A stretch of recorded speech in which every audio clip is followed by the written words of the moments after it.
Hey everybody, thank you so much for being here. My name's Pepper. You probably know me as Pepper Llama, and I'm reading these blog posts that I originally posted on my website, pepperllama.com, to share with you this content in a different format that explains my philosophy for living a creative life, which is curate a life that is a work of art.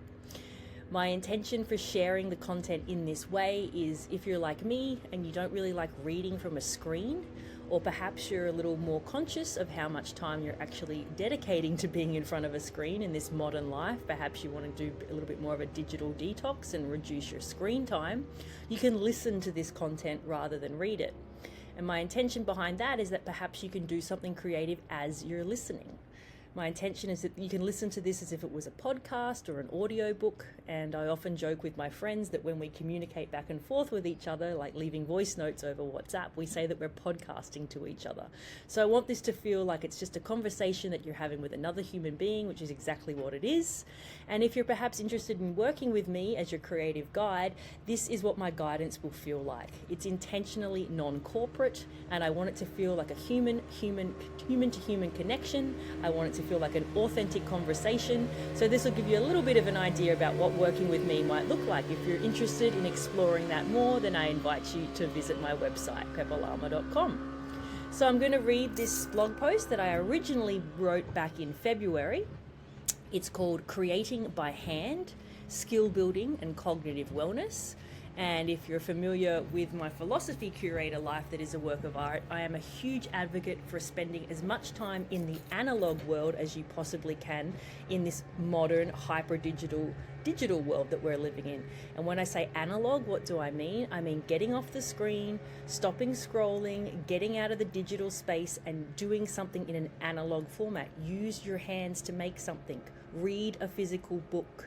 Take a walk in nature. Be disconnected from the digital world, even if it's just for a short amount of time. Perhaps it's in between projects. Perhaps you set aside time each day to do it.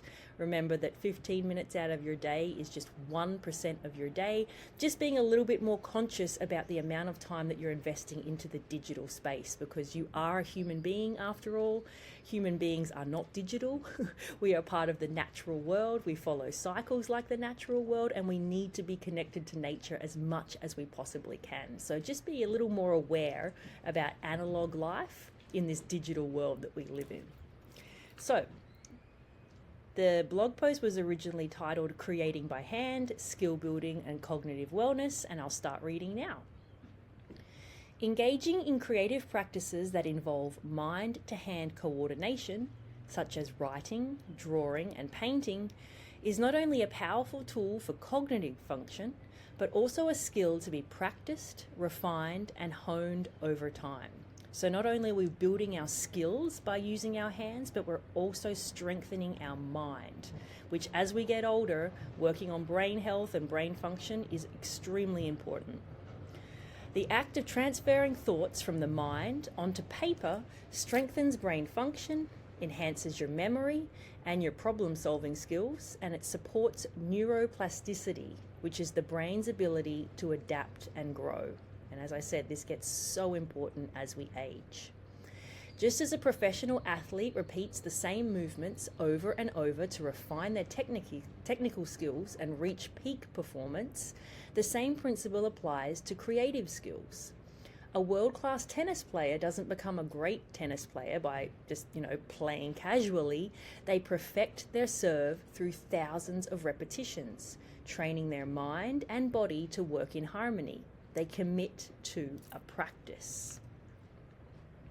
Similarly, as artists or writers, musicians or creators, whatever you want to define yourself as, we sharpen our abilities through consistent practice, intentional repetition, and focus. Creative practice is about commitment, skill building, and the deliberate act of improving over time. And as I said, if we carve out a little bit of time each day to practice, and remember, 15 minutes of your day is just 1% of your day. So if you can carve out 1% of your day to practice, to commit, to build your skill and deliberately improve over time, you will see the results. It will compound. This is where creative wellness intersects with cognitive function. By consistently engaging in creative exercises that challenge our fine motor skills and our brains, we not only refine our skills, but we also keep our minds active, engaged, and adaptable as we age. Whether through daily journaling, sketching, intuitive mark making, or learning a new artistic technique, the process of lifelong learning and skill development is a fundamental component of a well-curated, inspired life. And if we want to curate a life that is a work of art, we want to be committed to constant self-improvement. We want to remain curious about the world. We want to keep our minds and our bodies engaged and active so that we age in a sustainable way. It's about being conscious and present and committing to practices, understanding that we need to practice things. We need to build our skills. You don't just wake up one day and you're an expert. And this isn't just something that you do once and then you never have to revisit. It's not like a life hack or just a one-time thing. This is a commitment that you commit to over time. And if you commit on a consistent basis, you'll start seeing the results, you'll see the improvements. So creativity is a wellness practice and a lifelong commitment to growth. The combination of skill mastery, repetition, and cognitive engagement is what makes a creative practice such a wonderful tool for both personal evolution and long-term brain health. So think about it. You're going to work on yourself, you're going to improve yourself, but you're also going to keep your mind active. It's a win-win. So intuitive mark making, exploring creativity through spontaneous expression. Intuitive mark making is the practice of creating spontaneous, unstructured marks, such as lines, shapes, textures, and forms, without a predefined outcome or plan. And when I say sometimes you just need to create for the sake of being creative, this is a wonderful exercise to undertake. And if you want to commit to a practice for just 15 minutes a day, 1% of your day, this is a wonderful place to start. No predefined outcome and no plan, just playing with some materials, being creative, being in that flow state and seeing what comes up. It's an instinctual process. And it's a process-driven approach to art that emphasizes presence, exploration, and creative flow, rather than perfection or technical mastery. It's about creating just for the sake of creating. The practice is deeply connected to creative wellness as it bypasses the analytical, intellectual mind and taps into a more primal, subconscious form of expression. It can take many forms, such as freehand sketching or doodling without thinking about the end result. Just get some paper or whatever it is in front of you, get a bunch of materials, perhaps set the mood with some music if that's what you want to do. You might want to meditate or do some breath work beforehand to get yourself into that state, into that physiological state where you can just create and things are going to flow, and just see what happens. Don't put any pressure on yourself. Don't put an expectation on what's going to happen. Just create. Flow with those materials, flow with what's happening and see what comes out.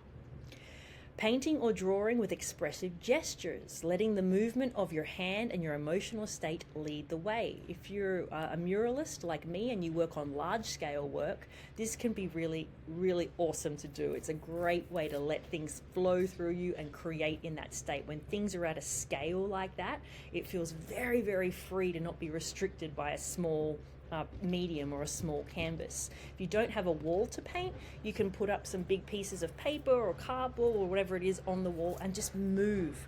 Like move your whole body, be expressive, use your arms in a huge sweeping gesture, use materials perhaps that you haven't used. Don't be restricted to something small. If you want to experiment with a larger scale piece, this is a really wonderful way to do it. And again, no outcome. Don't think that you're going to create an incredible mural or it's going to go in a gallery or anything like that. Just move your body, use the materials, be creative, be expressive, and see what comes out. You can also experiment with different tools and textures, such as using unconventional materials, perhaps a dry brush, or even using your fingers. Don't have any outcome in your brain when you are creating in this state. Just let the creativity flow through you and do unexpected things. Don't censor yourself. Don't be like, oh, that's probably not something I should do, or oh, I don't really know if I should. Just do it. Don't censor yourself. Be expressive, be creative, and see what comes up. And if it's unconventional, even better. So another way to do it, also to drop into this state, is to create marks based on a feeling or rhythm, similar to how a dancer moves intuitively to music. You can even use music in this case as your guide and create in flow with the sound and feel yourself attuning to the music creatively. And you could even do this with some different types of music. Play different types of music in different forms. Perhaps you want to play classical music and see what comes out. Perhaps you want to play some like heavy metal music and see what comes out. Perhaps you want to play something slow and romantic and see what comes out. Music and sound can be a wonderful gateway to opening up creative like portals inside of your brain, and it's going to bring up feelings and emotions just by listening to those sounds, and you're going to create according to that. So maybe experiment with that. Play a bunch of different types of music, use different types of materials, and see what you instinctively want to create when you're in that state and you're listening to that kind of music. It can be really interesting. So why intuitive mark making is important for cognitive wellness? Why is it important for your brain? It engages the mind and body connection. So the act of making marks with your hands stimulates fine motor skills, engages your brain, and strengthens the connection between thought and action. So it's sending a message from your brain through your body to your hand to create something. It's the bridge between thinking about it and acting upon it and actually doing it. Just as we need to keep moving our physical bodies as we age, keeping our minds moving is just as important for health and well-being. So don't just think about moving your physical body, think about keeping your brain active and engaged, and creativity is the best way to do that. It will also reduce mental blocks and overthinking. Since there's no pressure to get it right, you're not putting a lot of pressure on yourself to create something perfect. This intuitive mark making helps you bypass that perfectionism, and it allows creativity to flow naturally. No expectations, no censoring, just letting creativity flow. It also enhances focus and mindfulness. The repetitive, meditative nature of mark making creates a state of present moment awareness, similar to the benefits of journaling or meditation. And creating mandalas, if you're familiar with that practice, is a great example of this. It's getting you into a meditative state by being present, being in the flow of what you're doing, that repetition, using your brain and your hand to coordinate your creativity. It's just a beautiful way to get into a very relaxed meditative state. It also encourages play and exploration. It allows for artistic experimentation. It helps you discover new styles, new techniques, and personal expression without self-judgment. It brings a childlike curiosity to your creative practice. And so creating in this way, allowing yourself just to flow with the creativity that comes with you, not judging yourself, we get into that state that children are in when they're making art. And if you've ever watched a child with a bunch of art materials in front of them, they just go for it. Their analytical, intelligent mind isn't telling them, oh, you're not an artist, you're not very creative, you can't draw a stick figure, like all of those things that are being placed upon you into adulthood that tells you that you're not creative, that tells you that you're not an artist. Children don't have that. They just want to grab all the stuff. They want to make all the marks. They want to create a bunch of things. And then they're usually so proud to show it to you.